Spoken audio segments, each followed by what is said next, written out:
beautifuls. Welcome to part 2 of creating the world that you desire, the life that is equivalent to your potential.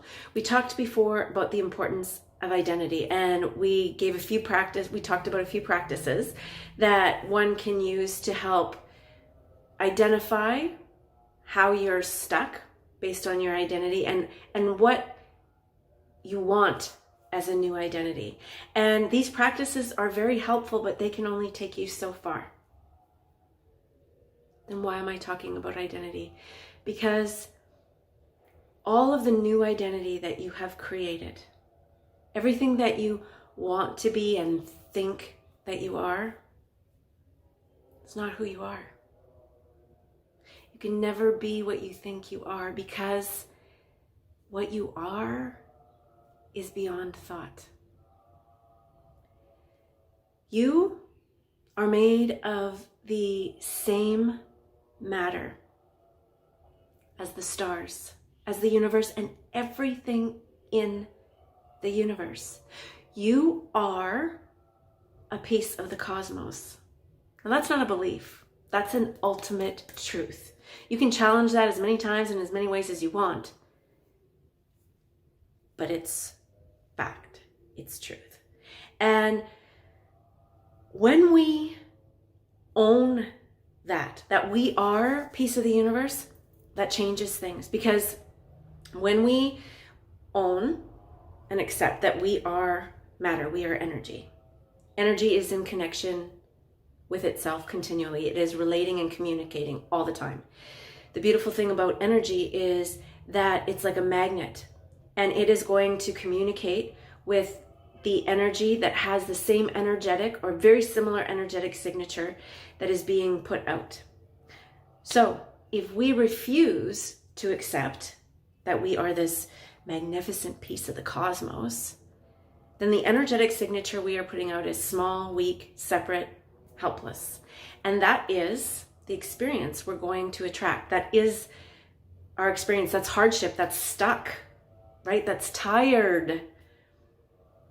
When we can anchor in to the truth that we are part of something so much bigger than us.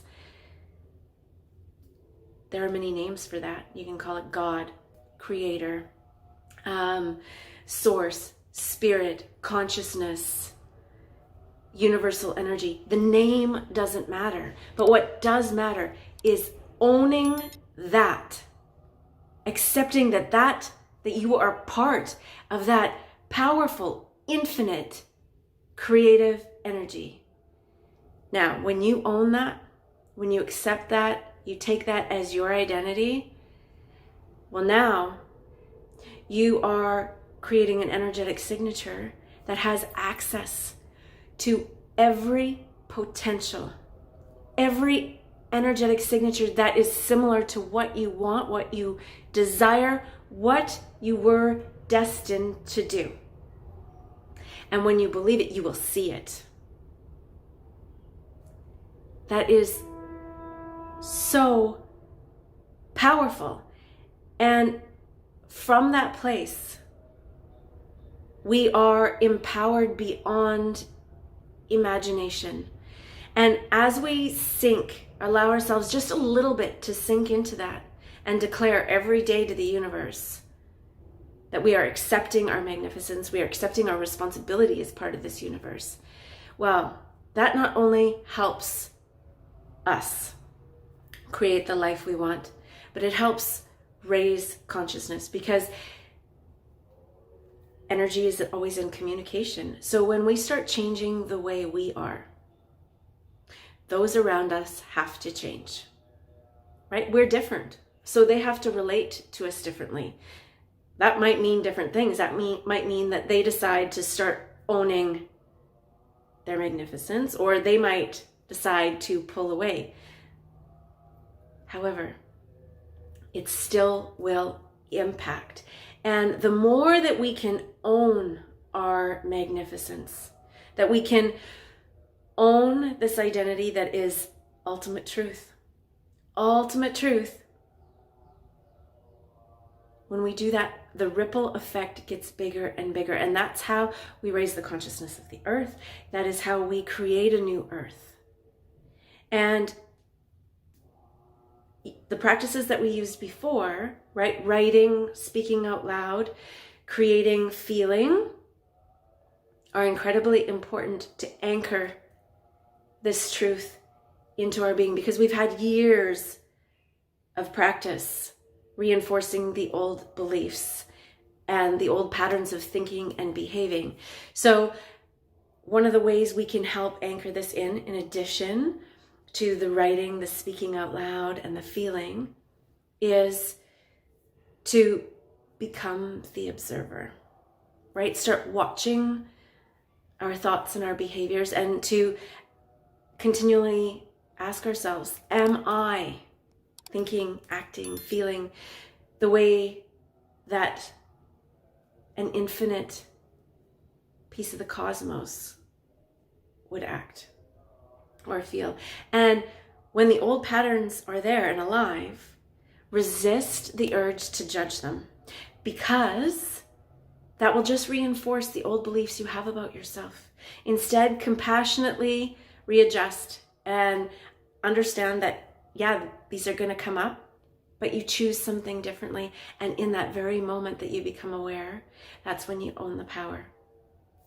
Our power only exists in the present moment. And in each moment, if you can claim that identity as being a co-creator with the universe, your experiences will change.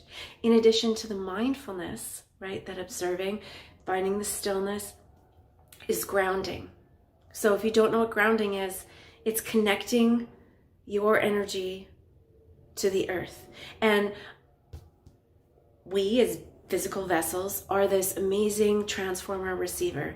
We are emitting and receiving energy all the time, but we do it mostly not consciously. And in this place where we ground, we are consciously connecting our physical vessel to the earth in order to receive the wisdom that is available to us from the earth energies, the universal energies, and the wisdom that is in our body. We can do that taking our socks and shoes off, walking in the gravel, walking in the sand, walking in the mud, leaves, dirt, water, but connect. And the more that you can connect in a grounding way, it will start to reinforce that feeling. Also connecting intentionally to your body, feeling the feelings, because when we connect to our body, there's an irony that sort of happens, because we feel all these feelings and sensations, and we understand at the same time, we are not those feelings, we are not those sensations, we are not our thoughts, and we are something far beyond that. We feel it, it becomes an experience, and the more that we can experience that, that is beyond thought, that is a knowing, that's where it becomes truth. And in this place, as we do that more and more, our edges disappear. And we start to meld into the universe, and we co-create with the universe. We heal others with our very presence. I thank you so much for stopping in today for part 2. If you missed part 1, you should have watched that first. Actually, there's no such thing as should. It was beneficial to maybe know where we were at to watch it. But if you haven't, you can go back and watch it. See, I'm continually course correcting. I teach this, but I am by no means perfect. I thank you so much for your continued support, be that in the form of donations, in the form of your likes and your shares and your subscribes. I think sometimes people don't realize how important it is to hit that like button, because it allows me to know that the information is resonating with you. It also increases the algorithm so that more people can connect to this message. Until we have the opportunity to converse again, please be well.